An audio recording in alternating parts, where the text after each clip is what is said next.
जय हिंद दोस्तों, स्वागत है आप सभी का आपके अपने यूट्यूब चैनल महात्मा स्टडी में। दोस्तों, आज के इस वीडियो में हम स्टैटिक जीके के कुछ महत्वपूर्ण क्वेश्चन को देखेंगे जो आपके आने वाले सभी एग्जामों में बहुत ही महत्वपूर्ण होगा। तो आप लोग वीडियो को लास्ट तक जरूर देखिएगा। तो चलिए वीडियो को स्टार्ट कर लेते हैं। देख लेते हैं क्वेश्चन नंबर पहला। भारतीय संगीत का आदि ग्रंथ किसे कहा जाता है?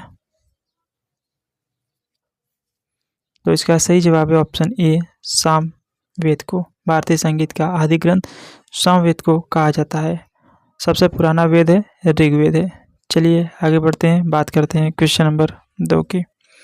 योग दर्शन के प्रतिपादक कौन है? तो इसका सही जवाब है ऑप्शन डी, पतंजलि। योग दर्शन के प्रतिपादक पतंजलि है। चलिए आगे बढ़ते हैं, बात करते हैं क्वेश्चन नंबर 3 की। भूदान आंदोलन किसने प्रारंभ किया था?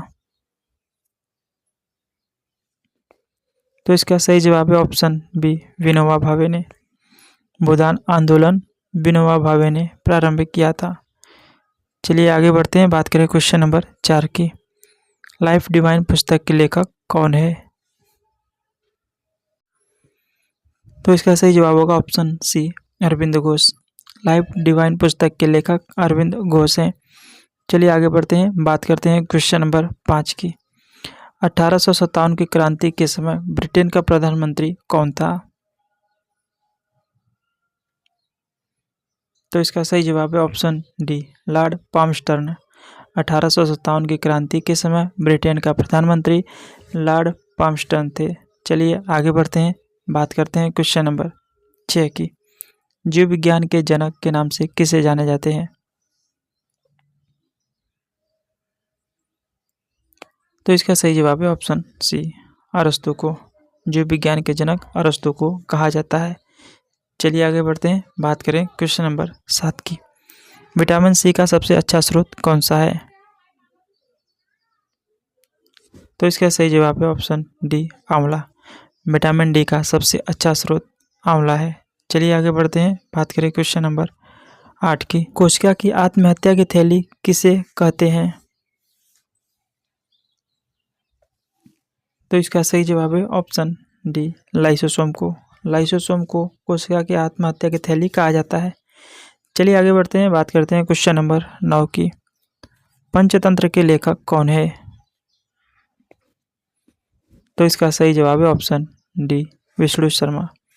पंचतंत्र के लेखक विष्णु शर्मा है। चलिए आगे बढ़ते हैं, बात करें क्वेश्चन नंबर 10 की। हर्षचरित के लेखक कौन है? तो इसका सही जवाब है ऑप्शन ए, बाणभट्ट। हर्षचरित के लेखक बाणभट्ट हैं। चलिए आगे बढ़ते हैं, बात करें क्वेश्चन नंबर 11 की। मणिपुर की राजधानी क्या है?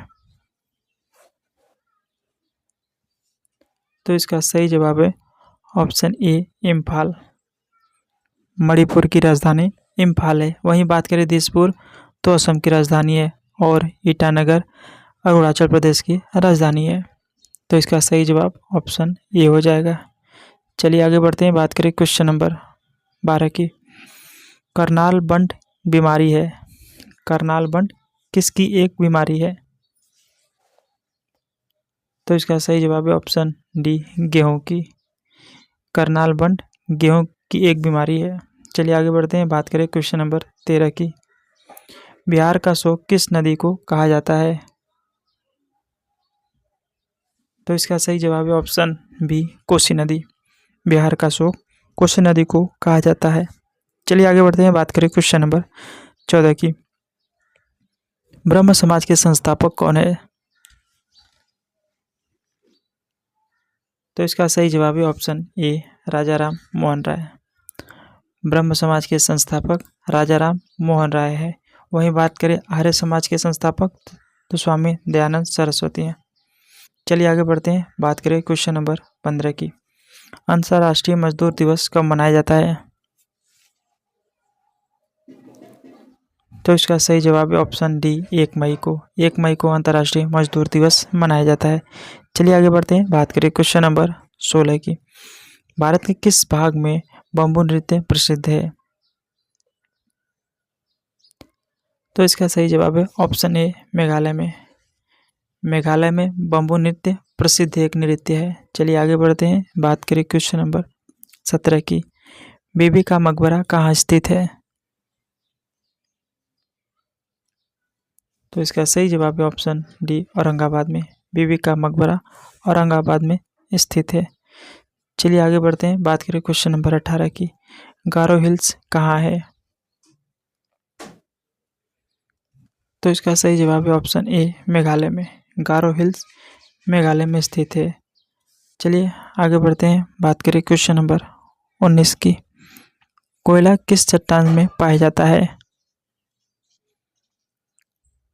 तो इसका सही जवाब है ऑप्शन ए, परतदार चट्टान में। कोयला परतदार चट्टान में पाया जाता है।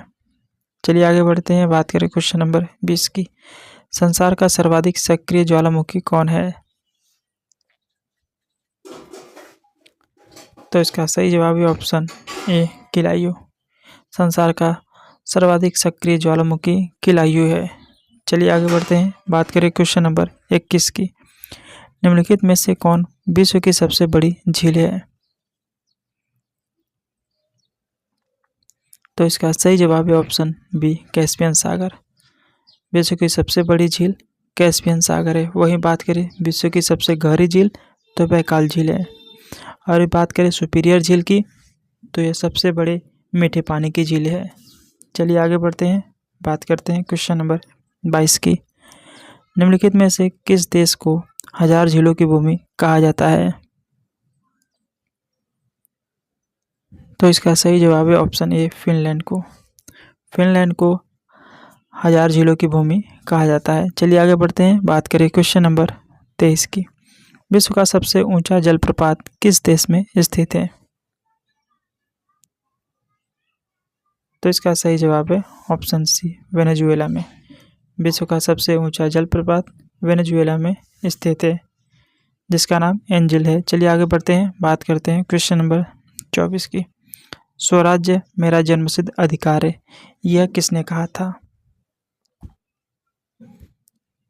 तो इसका सही जवाब है ऑप्शन डी, लोकमान्य तिलक ने। स्वराज्य मेरा जन्मसिद्ध अधिकार है, यह शब्द लोकमान्य तिलक ने कहा था। चलिए आगे बढ़ते हैं, बात करें क्वेश्चन नंबर 25 की।